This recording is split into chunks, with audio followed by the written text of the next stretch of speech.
Bacaan Alkitab hari ini dari kitab 2 Samuel pasalnya yang ke-10. Daud berperang melawan Bani Amon dan orang Aram. Sesudah itu matilah Raja Bani Amon dan Hanun anaknya menjadi raja menggantikan dia. Lalu berkatalah Daud, aku akan menunjukkan persahabatan kepada Hanun bin Nahas sama seperti ayahnya telah menunjukkan persahabatan kepadaku. Sebab itu Daud menyuruh menyampaikan pesan turut berduka cita kepadanya dengan perantaraan pegawai-pegawainya karena kematian ayahnya. Tetapi ketika pegawai-pegawai Daud sampai ke negeri Bani Amon itu, berkatalah pemuka-pemuka Bani Amon itu kepada Hanun, tuan mereka, apakah menurut anggapanmu Daud hendak menghormati ayahmu, karena ia telah mengutus kepadamu orang-orang yang menyampaikan pesan turut berduka cita? Bukankah dengan maksud untuk menyelidiki kota ini, untuk mengintainya dan menghancurkannya, maka Daud mengutus pegawai-pegawainya itu kepadamu?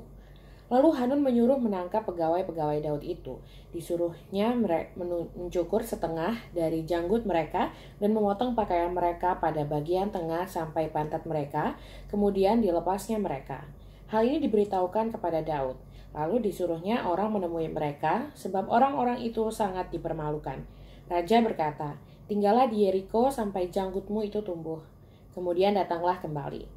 Setelah dilihat Bani Amon bahwa mereka dibenci Daud, maka Bani Amon itu menyuruh orang menyewa dari orang Aram Bet Rehob dan orang Aram dari Zoba 20.000 orang pasukan berjalan kaki, dari Raja Negeri Maka 1.000 orang dan dari orang-orang Top 12.000 orang. Ketika Daud mendengar hal itu, disuruhnya Yoab maju dengan segenap pasukan pahlawan. Lalu Bani Amon maju, diaturnya barisan perangnya di depan pintu gerbang, sedang orang Aram dari Zoba dan dari Rehob dan orang-orang Top dan Maka ada tersendiri di padang. Ketika Yoab melihat bahwa serangan itu mengancam dia dari depan dan dari belakang, maka dipilihnyalah sebagian dari orang pilihan Israel, lalu ia mengatur barisan mereka berhadapan dengan orang Aram itu. Selebihnya dari rakyat itu ditempatkannya di bawah pimpinan Abisai adiknya yang mengatur barisan mereka berhadapan dengan Bani Amon itu. Lalu berkatalah Yoab, jika orang Aram itu lebih kuat daripadaku, maka haruslah engkau menolong aku. Tetapi jika Bani Amon itu lebih kuat daripadamu, maka aku akan datang menolong engkau. Kuatkanlah hatimu dan marilah kita menguatkan hati untuk bangsa kita dan untuk kota-kota Allah kita. Tuhan kiranya melakukan yang terbaik di matanya. Lalu Yoab dan tentara yang bersama-sama dengan dia maju berperang melawan orang Aram dan orang-orang itu melarikan diri dari hadapannya. Ketika Bani Amon melihat bahwa orang Aram sudah melarikan diri, maka mereka pun larilah dari hadapan Abisai dan masuk ke dalam kota. Sesudah itu pulanglah Yoab setelah memerangi Bani Amon dan sampailah ia ke Yerusalem.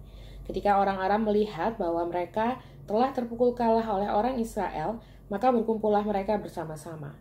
Juga Hadadezer menyuruh orang Aram yang di seberang sungai Efrat maju berperang. Mereka sampai ke Helam di bawah pimpinan Sobak, panglima tentara Hadadezer.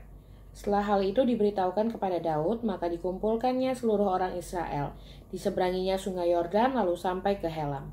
Orang Aram mengatur barisannya berhadapan dengan Daud dan bertempur melawan dia. Tetapi orang Aram itu lari dari hadapan orang Israel dan Daud membunuh dari orang Aram itu 700 ekor kuda kereta dan 40.000 orang pasukan berkuda. Sobak, panglima tentara mereka, dilukainya sedemikian hingga ia mati di sana. Ketika dilihat semua raja yang takluk kepada Hadadezer bahwa mereka telah terpukul kalah oleh orang Israel, maka mereka mengadakan perdamaian dengan orang Israel dan takluk kepada mereka. Sesudah itu, takutlah orang Aram memberi pertolongan lagi kepada Bani Amon.